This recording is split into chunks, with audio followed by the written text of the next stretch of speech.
Welcome back, everyone. It is Saturday, May 3rd in the MLB. We have 4 picks incoming, 2 from me, 2 from Logan. As always, Logan, I hope you are doing well. We got to recap how we did yesterday. Shout out Logan Allen for coming through and cashing his outs prop. Our other plays did not come through. Twins did not win. And Tigers' first 5-run line I can't buy a winner. I think I've lost 4 in a row. Naturally, I had to watch Stephen Kwan get 3 hits. That was fun. Really just spend the nature of our season. We back Kwan 3 straight days. He goes hitless. Of course, we don't back him, and then he gets 3-hit game. You can't make it up. But either way, we each have 2 picks today, and we desperately need a good day. And if we go 4-0 today, 4-0, we'll give away $25. We're trying to hopefully get a sweep for you guys, not a reverse sweep. But if we can go 4-0, we'll give away $25. All you got to do is subscribe, comment something down below. Let's have ourselves a great weekend. I hope you guys have a great weekend. And we have 2 game picks, 2 player props, a diversified card, hopefully a winning card for you all today. But Logan, I'm gonna let you lead things off with your one of your favorite picks of the day, a team we need to win for a future bet. Logan, who you roll with? Yeah, we did bet on this team in the futures, and it's looking all right, right? I'm taking the Reds, and I'm taking them on the -1.5 run line, though. Plus 115 odds on BetMGM. Now, this is a run line bet. They have to win by 2 or more. And again, in baseball, the run line is a tricky thing to bet, especially if it's the home team. You have to really, really like the spot, and you have to like the value. Number one, I never take juiced run lines. It's just not something I do. If I see a team -130 on the -1.5 run line, I stay far, far away from it. But we're getting good value on this bet. And I was originally looking at the Reds' first 5 run line -0.5. Again, since I'm not on that, it's probably a free winner. But I'm taking them on the full game because the full game involves the Nationals bullpen. I'll talk about that at the end of this analysis. But when you're fading the Nationals, the full game to me is always the better bet to make. And let's talk about who's pitching for the Reds today. It's Nick Lodolo, 2.25 ERA, 0.86 WHIP. Lodolo has been great in terms of recent form. 7 innings pitched, 0 earned runs, two-hit game in Coors Field. That's a hitter-friendly ballpark. So we know that Lodolo's entering this game in good form. And some people, when they bet baseball, they like to say, well, a pitcher's in good form, I want to fade him on their next start. I like to say he's in good form. He's figuring it out. I think he can string together multiple good starts. His StatCast numbers have been great in terms of chase percentage, 92nd percentile and 94th percentile in walk percentage. Again, not allowing free base runners is big. I hate pitchers that just walk bases like that. His hard hit percentage, 76th percentile as well. He's been good at inducing soft contact outs. Over the last 5 games, the Nationals are only hitting .212 against lefties. Not great at all, really seeing left-handed pitching. And their season average is only .225. That's 19th in the majors. So it's not like we're seeing a Nationals offense that is smoking left-handed pitching. I think Lodolo has a solid start. And then I think he gets some run support from Trevor Williams, 5.7 or against Trevor Williams, 5.7 ERA and a 1.53 WHIP. I'm compiling mentally a pitchers I like to fade this season list. Trevor Williams is definitely in that top 5 pitchers I'm looking to fade. He's been getting hit hard by regression. Last year, I think he was one of the more lucky pitchers. He had a lot of really good outings where teams just rolled over on ground ball out after ground ball out. Well, this year, one of the things that's, in my opinion, that's struggling for him is his fastball. I mean, he relies pretty decently on his fastball. It's first percentile in fastball velo. That's bad. That's as worse as it gets. His fastball velo is not there.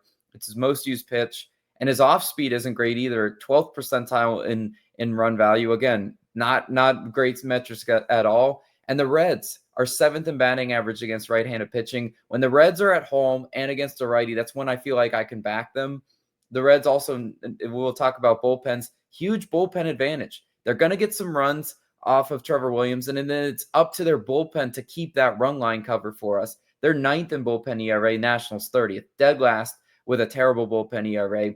So again, that's why I'm taking a shot on the run line, because there's a big bullpen discrepancy, and in my opinion, big starting pitching discrepancy. So bring the bats today, Reds. Cash that run line for us. Love that as my first pick. But Austin, you got a prop. Where are you going?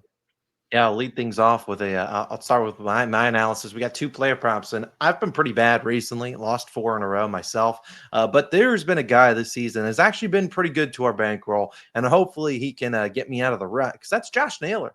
I love his over 1.5 hits, runs, and RBIs -120 on Bet365. I love taking an HRR prop for Naylor because he bats cleanup for the D-backs, and he will come up likely with guys on base, and then all it takes is one hit, as opposed to taking like 2+ bases for Naylor. Now, if he wants to hit a home run, I will certainly allow that today. But I think he has a good matchup here against Aaron Nola. Now, I want to first talk about the matchups for his teammates because we would love him to come up with guys on base. Ketel Marte, pretty good splits. He returned yesterday for the D-backs. He is a lefty. He has pretty good splits against Aaron Nola. Then you have Corbin Carroll, Pavin Smith. Those guys should all be batting right in front of Naylor, and I have pretty good splits or hit his pitches pretty well. But Aaron Nola just kind of not been there this season. I mean, at home, he's really struggling. A 7.15 ERA and a 333 batting average allowed.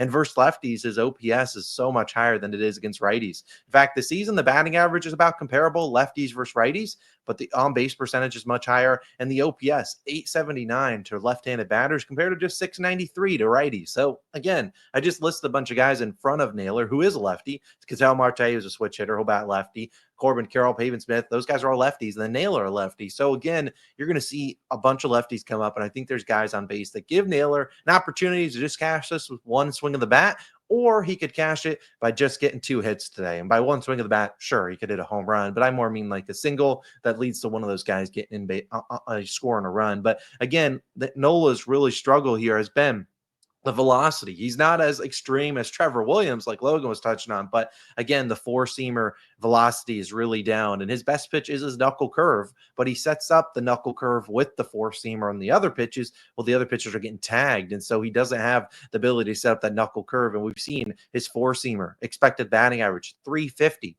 and it only has a 9.8% whiff percentage. So again, guys are waiting for that four-seamer and tagging it. The changeup, which he tries obviously to switch things up, has a 300 expected batting average. Again, Josh Naylor, I want to say he's like 1 for 3 or 1 for 4 against Nola lifetime. So not a lot of experiences there, but I really think he will have a good chance with runners in scoring position to come up, do some damage. We know the D-backs are guaranteed to hit for 9 innings. I like their team total over, but they're going to get some opportunities against Nola, who has a juiced earns run line at 2.5. And then you get to the Phillies bullpen, who used a bunch of guys yesterday, has not been the greatest this season. So I look at Naylor, the tattoo Nola. Let's have a day. Josh Naylor, go get it done. Get us some over 1.5 hits, runs, and RBIs. But Logan has another pick for you guys today. You guys won't like this one, but I think it's a sharp play. And Logan, I'll let you take it away. Where are you going?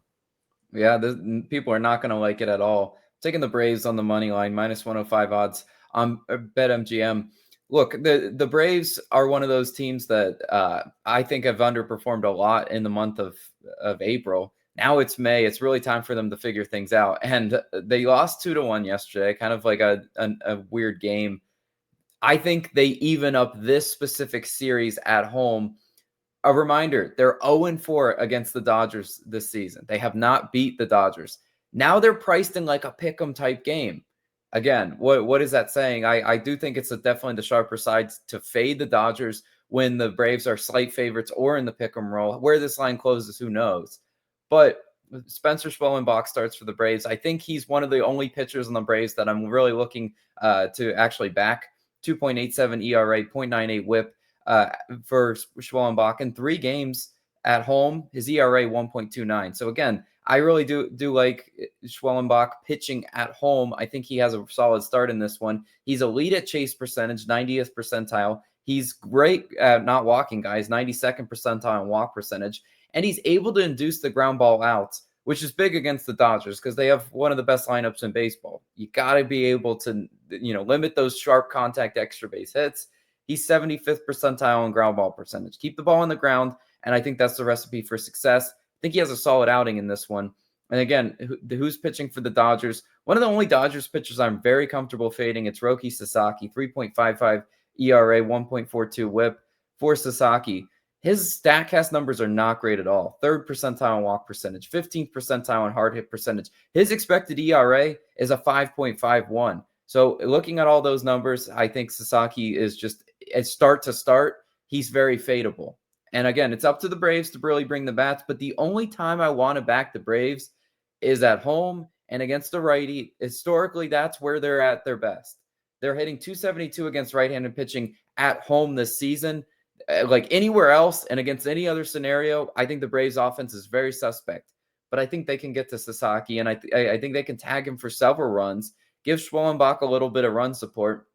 And then what happens in the bullpen? These two teams are pretty closely matched in bullpen ERA. Braves 16th in bullpen ERA, Dodgers 12th in bullpen ERA. I think the Braves bats are just going to be the difference against Sasaki today.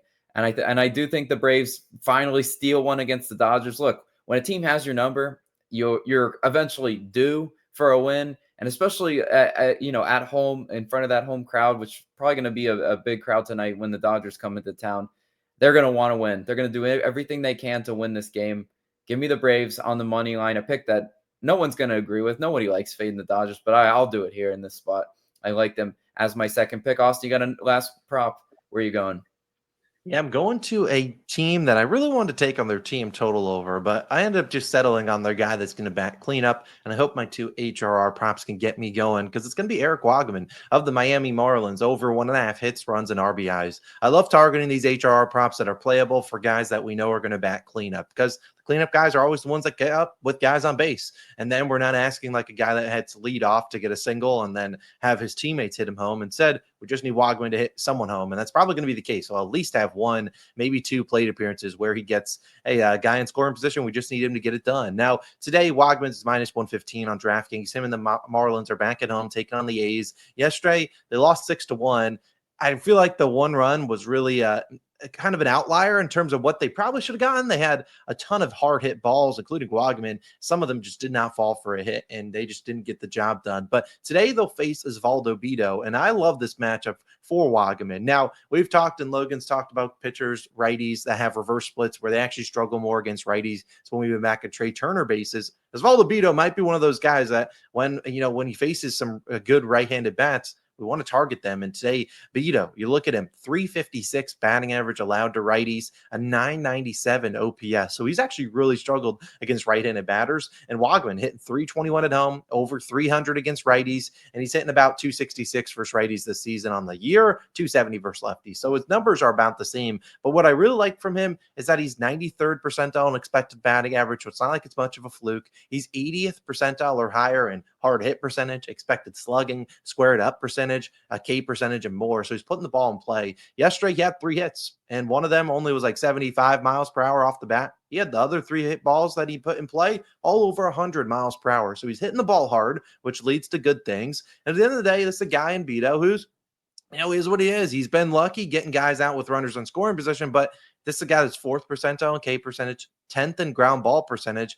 I mean, I think the Marlins get some opportunities here today. And then when you talk about the guys in front of Wagman, we only have one righty. That's Agustin Ramirez, who's batting 625 against righties at home. Granted, limited sample size there. Then you have Kyle Stowers, who's batting over 300 on the year. Has struggled a little bit versus righties, but has a 13% walk rate. Xavier Edwards hitting 350 versus right-handed pitchers at home. So again, I really think Wagman in this Marlins offense is clicking today. I think Bido is definitely a guy that's due some bad starts in there. He's been dancing out of trouble. Eventually that regression is going to come his way. And hopefully Wagman, the guy batting cleanup today for the Marlins, can get something going here. And I think he comes up, like I said, with at least 1 or 2 chances with guys in scoring position. All we're asking is him to get it and put the ball in play. And if that could lead to maybe a sac fly or him getting a RBI single or something like that, I'll take it. But again, that split righties versus the righty Bido is just way too high. So I'll take a chance on Wagman, a right-handed batter, to come through, get us on RBI or get us a hit, runs, whatever he wants to do it, however he wants.